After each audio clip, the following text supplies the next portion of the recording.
Oozes.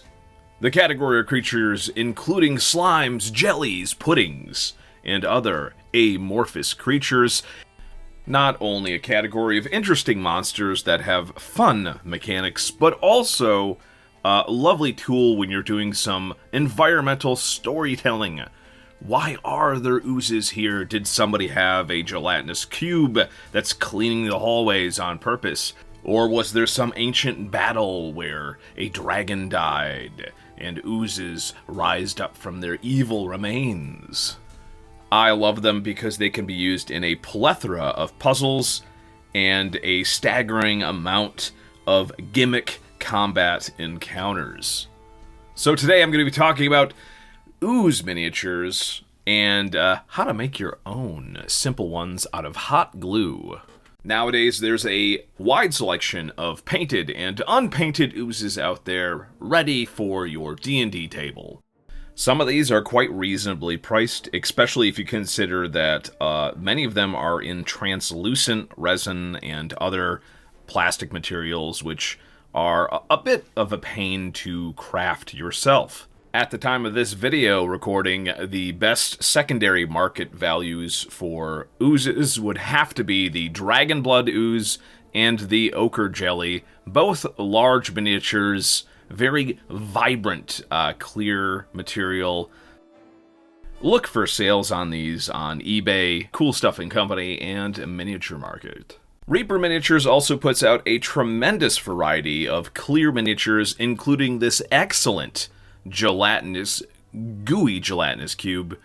Definitely a favorite of mine, because I like the little detachable base that you can paint in regular, non-translucent covers. Here's the WizKids one, a lovely one. If you can find it for a good sale price, you can fit a miniature right in, which is nice. And of course, the Meat and Potatoes Hasbro original gelatinous cube. I love this thing. Simplicity, fits most miniatures, love it.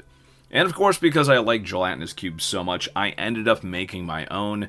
And my first one used to be a vibrant green, but the paint has faded over time. This is why you should use the correct style of pigment for tinting translucent materials like this. The other larger one that I made at the same time still has some of that green tint, but you can see that it's also slowly yellowing out. These were some of my first gelatinous cubes. I got that texture by using hot glue on the outside and floating all sorts of little bits of metal things on the inside. Very good. These more recent ones kind of stink. They're just not very good. I don't know what I was thinking with the yellow color. I probably should have just kept them clear or went with a blue or a green again. And then, of course, the monstrosity that I made. I'll link all the videos where I talk about making these gelatinous cubes. But yeah, it's so weird that the best ones were the ones that I made first. Yeah. And of course, I've also made duplicates of a bunch of miniatures and painted them. And I've also done the thing where you use resin to create fully translucent versions of that. That can get expensive. It's also a pain. So let's take a look at our hot glue gun on low settings and see if we can make some oozes on the cheap. Basically, you just put hot glue on a base under low settings, and you let that slowly drip down, turning back and forth so it doesn't become a droplet and fall off the base. I'm going to link other videos where other people have done stuff like this. A lot of people use water, where they'll just use cold water to dip the hot glue in to set it more quickly. And you'll get all these crazy little formations and stuff that look very organic.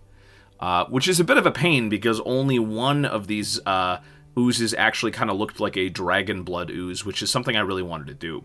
I used contrast paint on those. The yellow ones on the left, I used just the regular paint thinned down, and I used some contrast paint on the yellow one in the middle here. And as you can see, the OCHRE jellies that I made just don't look as nice as the manufactured one. Now, I could do one in resin that would look much nicer. However, it would get very pricey and expensive. The whole point of me trying to make them with hot glue is to keep the cost down. The little purple one, this is metallic purple paint from Army Painter. And yeah, this was just a little weird experiment to see what it would look like if I painted this in metallics, and it looks odd, it looks weird, it looks like something from the Underdark. But yeah, obviously, the dragon blood oozes were the ones that came out looking the best, even though only the little one on the right really looks like a dragon blood ooze. These don't quite look like dragon blood oozes, but they definitely look like something. The weird organic shapes that crop up, the using of ink wash and then contrast paint over that ink wash really gave them an interesting look. Maybe in the future I will sculpt something more proper and then cast it in clear resin. But frankly, considering these are just hot glue and a little bit of paint, they look pretty good. So now that I have my collection of oozes, both handmade and store purchased, I can finally get down to creating my dungeon for the greater god of abominations, oozes, and outcasts, Ganador. Ganador, of course, was an ancient god from the Forgotten Realms, mostly associated with Drow. An absolutely unpredictable deity. This is going to be a dungeon crawl filled with traps, rooms filled with jellies and monstrous oozes, and some puzzles which follow the twisted logic of the Elder Eye himself.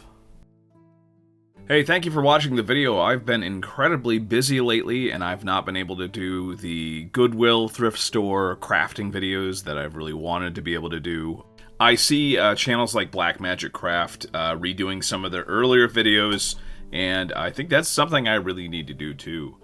The other thing that I really want to get started is some more improv D&D gaming streams. If you didn't know, those were actually tremendously popular on the ill-fated Reddit streaming service. Of course, Reddit being Reddit, the one interesting thing that they started to offer, they immediately screwed up and stopped supporting. So maybe I'll upload some of those videos where I streamed improv games on RPN, because that was a lot of fun. I kind of want to try to do the same thing on Twitch. Now, whether or not there's an actual, like, category for that, I mean, there should be. The last time I tried to do it on my phone. And unfortunately, if you have the phone version, I think you're limited in the categories. There was some issue that I ran into. Obviously, I think OBS has a solution if I can somehow get a play space near my computer. That's the biggest thing. But yeah, if anybody is interested in any specific type of content from me, hey, please let me know. I've been striking out 0 with the thrift store recently, and if I don't find anything, then I can't make a video. So I might do another collection video, and I might also talk a little bit more in depth about how I use miniatures and terrain when I run my games. So be on the lookout for that, and I will see you all later.